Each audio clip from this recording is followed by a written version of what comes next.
as an employee, because you've given us a lot of commitment, we actually developed a retention bonus. Other bonuses are really based off performance and outstanding contribution to CTI. We really recognize our employees for what they do for us. We've given over $3 million in bonuses in the last 10 years. Welcome to Security Cleared Jobs, Who's Hiring and How, the podcast for cleared professionals looking for new opportunities and career advice. We go behind the scenes with recruiters and hiring managers from leading cleared employers to uncover the information you need to make a smart career move. Get ready for insights from this week's guest and your hosts, Kathleen Smith and Rachel Bozeman. Hey everyone, welcome to the show. It's Kathleen. We hope you enjoyed today's episode, and if you do, Rachel has a special request for you. I do indeed, Kathleen. We would so appreciate that if you love what you hear today, that you give us a glowing 5-star review on your listening platform. Do it, and you might just get a shout out on the show. And who wouldn't want a shout out from Rachel? But moving on from reviews to our guest today, we have John Ommert, an Army veteran and a partner at Constellation Technologies, Inc., or otherwise known as CTI. Welcome to the show, John. Thank you, Kathleen and Rachel. Definitely excited about being here. Well, we are equally excited to get to chat with you. So before I jump into the question, first and foremost, thank you so much for your service. Thank you very much. Absolutely. So now down to business. Rumor is you are one of the founding partners of the company. So before you got to be the founding partner, tell us your backstory. How'd you get here? What were some of the things that happened along the journey that landed you where you're at now?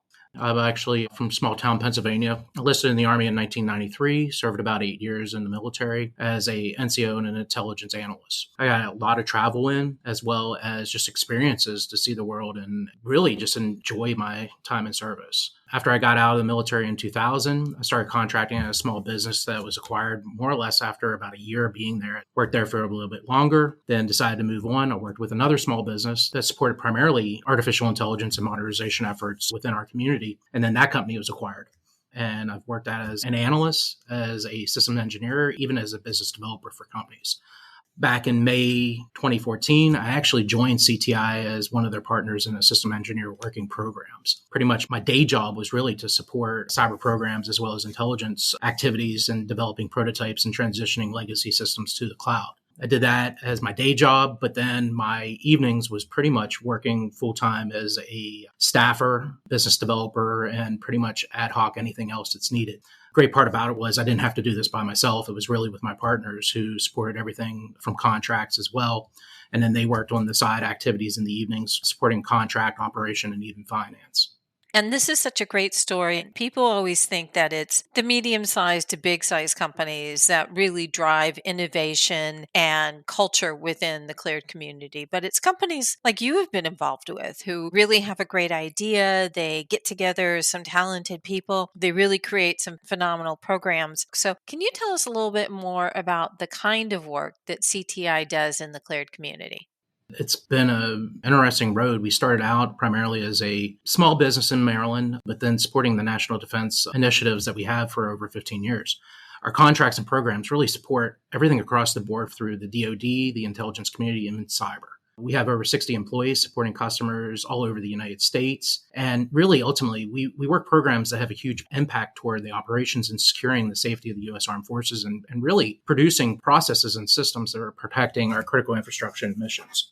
It hasn't been like an overnight change. We really went from one program to over 24 programs with staffing over those 60 plus employees. And I mean, it's definitely a gambit of opportunities here. So now we want to dig into that gambit of opportunities just a little bit and talk about what type of cleared positions or skill sets are you currently hiring for? So traditionally, as I stated initially, CTI was staffed mainly by systems engineers, a lot of focus toward mission engineering as well as cloud, and now even AWS activities. We have integrators, we have SAs, we have DevOps engineers, as well as software engineers and analytic developers. After about 5-6 years, we actually started expanding into cyberspace operations, and we have a bunch of DCO and cyberspace planners, as well as targeteers, and even some exercise support folks supporting U.S. Cyber Command, Marforce Cyber, as well as AF Cyber as well.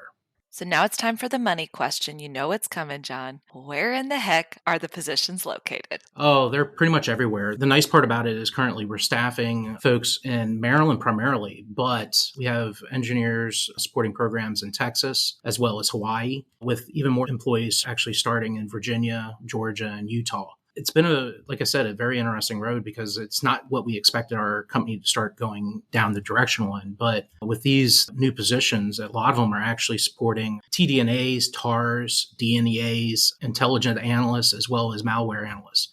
And in doing so, this really just opened up the aperture for us to grow. We're expecting our biggest surge in the next couple of years to really be focusing on opportunities out of Colorado, Ohio, California, North Carolina, and even Florida. That sounds wonderful. So many people think that the only place that they can work in the cleared community is in the Washington, D.C. area. And I always try to tell people, no, there are installations all throughout the country, some you don't even know about. Yeah. But one thing that I heard is that all of your positions just require one type of clearance. Is that true, or is it a wide gamut? Yeah. So most of our work actually requires a polygraph, but that kind of limits the opportunities for our current employees as well as future employees. So the last about 2-3 years, we've really had to focus on pursuing work that's actually diversifies our portfolio and activities we want to actually do within different communities. CTI has really expanded into the top secret, the secret, and even some positions that have initial requirements to be clearable. And in doing so, this has really opened up our ability to recruit outside the normal pool of candidates. Awesome. It's a really good business strategy. Even though you're building your core skill set within one particular security clearance level, it is a great strategy for overall retention to be able to have such a wide variety of different clearances. But one thing that we run into a lot is we talk to people who have a lot of staff who have clearances, but they're losing employees to the commercial world because of being able to work remotely or more money or to do something differently. Yeah, I actually call it a great transition, right? But there's still a lot of risk in that. Being remote, you actually kind of get disconnected from your community that you're used to. Then, even more so, your work can get outsourced without you really expecting it. You lose that safety net that we actually have within our organization because of the trust that the government's given us. Even more interesting is as they walk away, some of them make the mistake that I call it the Cinderella effect, where they lose accesses after a specific amount of time, or they still were inside that window, but their polygraphs are actually go out of scope as well, which once you're out, it's extremely hard to actually re-enter. I think that's a perfect segue because you are quoted as saying, we try to work with you instead of you working for us.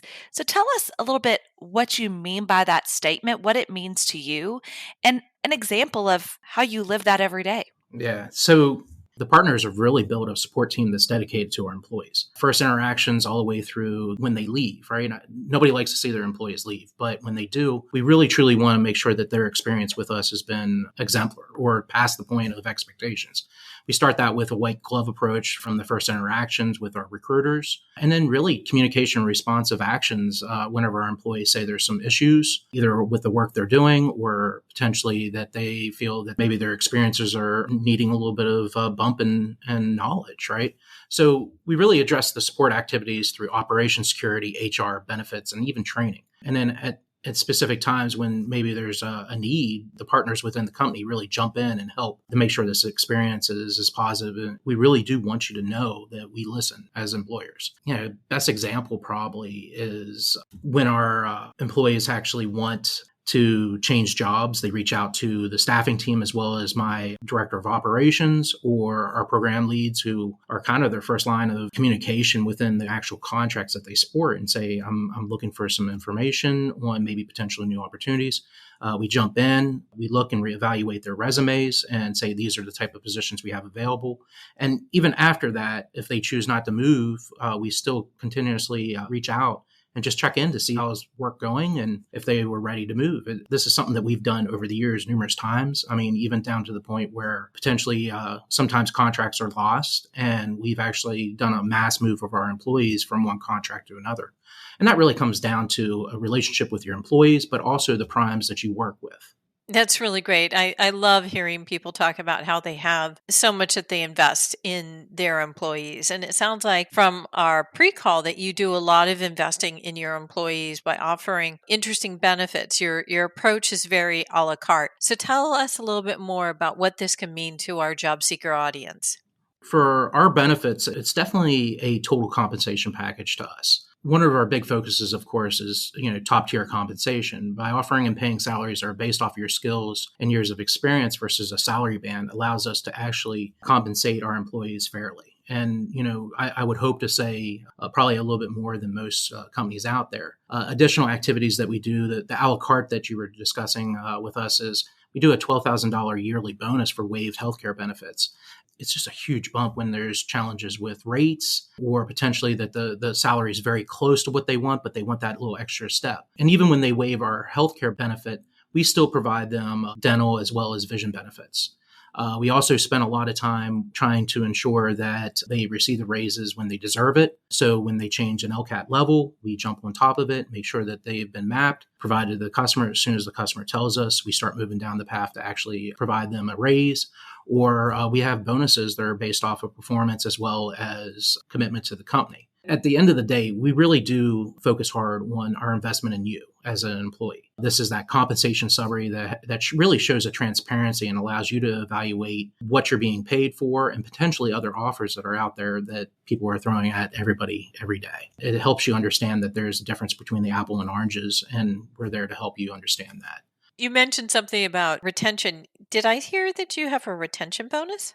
Oh, yes. It's not just one bonus, right? It's been a unique approach.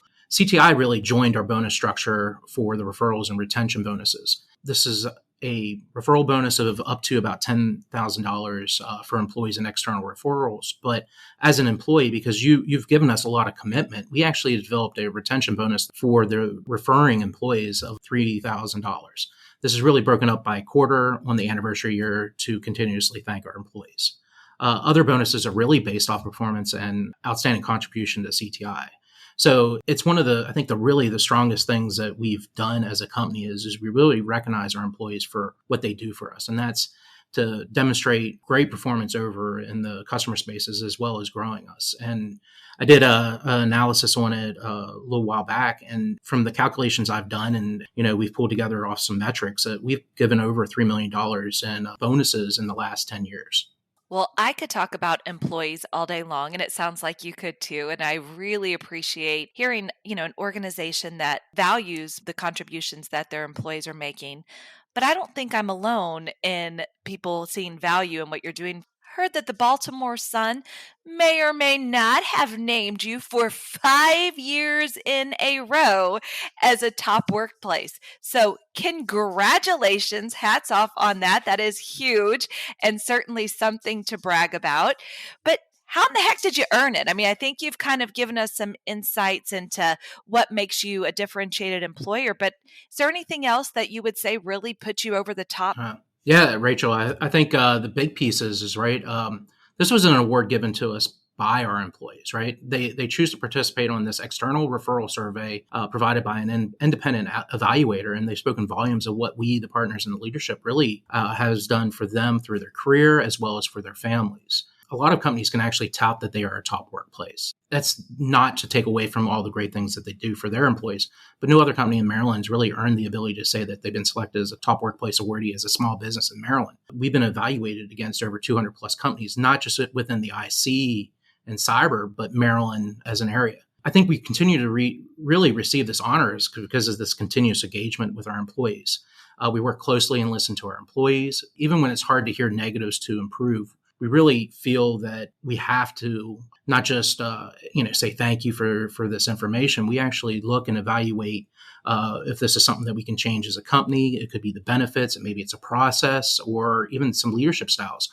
We're trying to make sure that we provide an environment for our employees to succeed in. You have this really great environment, and you have a lot of great benefits, and you have some wonderful bonuses. You've structured it so that you have different kinds of business strategies. So, what kind of person will really thrive at CTI? I've sat and thought about this a lot, right? Because it's our paramount success story, if you ask me, is not just that CTI succeeds, but it's our employees, right? But in all, I've looked for it, and really what it is it's dedication, it's hard working, and most importantly, it's an employee that loves their job. I was sitting there talking to my director of operations, and he made the comment that for himself as well as a lot of our employees, they leave work on Friday while looking forward to Monday. I think that's a great encapsulation of what we try to promote here at CTI is if you're happy with your job, you'll stay and you'll continue to grow with us. And I think that we've been succeeding. I love that. That is incredible. And kind of want to go back to the beginning of our conversation. Again, thank you for your service. And I share that because it really gives validity to this next question because you've been there, done that, have the t-shirt or two.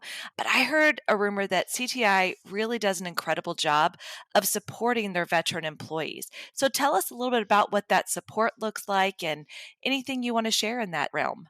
It's a huge function within our company because of just the nature of this community that we support. It's made up of a lot of veterans or people that have really supported their whole lives within a government roles or even just starting to get in. But my leadership team and I really get together regularly with the TAP events, so transition assistant programs for the military. We meet with Fleet Family Services to help transition those members that are starting to look and explore getting out.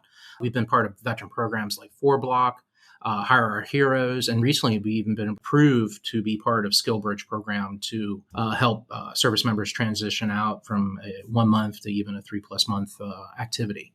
Ultimately, we have over 60% of our workforce at CTI that's a veteran. That's just an incredible feeling to know that these people really trust us and are wanting to grow into more. Sounds great. John, this has just been a fabulous conversation. I don't want you to leave the show without sharing your tidbits, what you think cleared professionals looking for a new job, what are your top tips for them?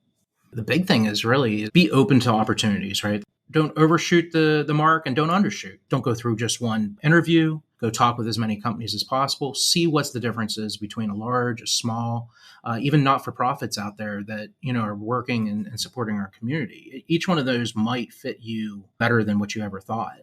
And also at the same time, these opportunities don't just happen one time. Reconnect with companies, make sure that you take care of creating a network of not just the people you worked with in the past, but with the people that you're working with to actually transition. It's an interesting road, and I'm still continuing to learn and grow. And I've been out for over 20 plus years now. It's one of the major focuses we have with our company is that if you're not continuously learning and even trying to fail in some manner, you're never going to really truly learn.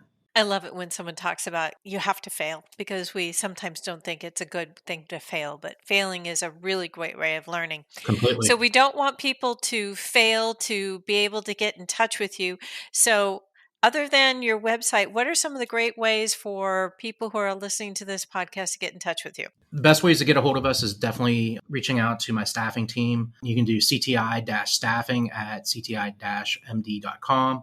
Or me directly, right? You can reach out to me via LinkedIn or just John.Ommert at CTI-MD.com. And of course, you can always hit up our www.cti-md.com. Sounds wonderful. Well, John, great information. And thanks so much for your time today. Thanks a lot, Kathleen. Thanks, John. Thank you, Rachel.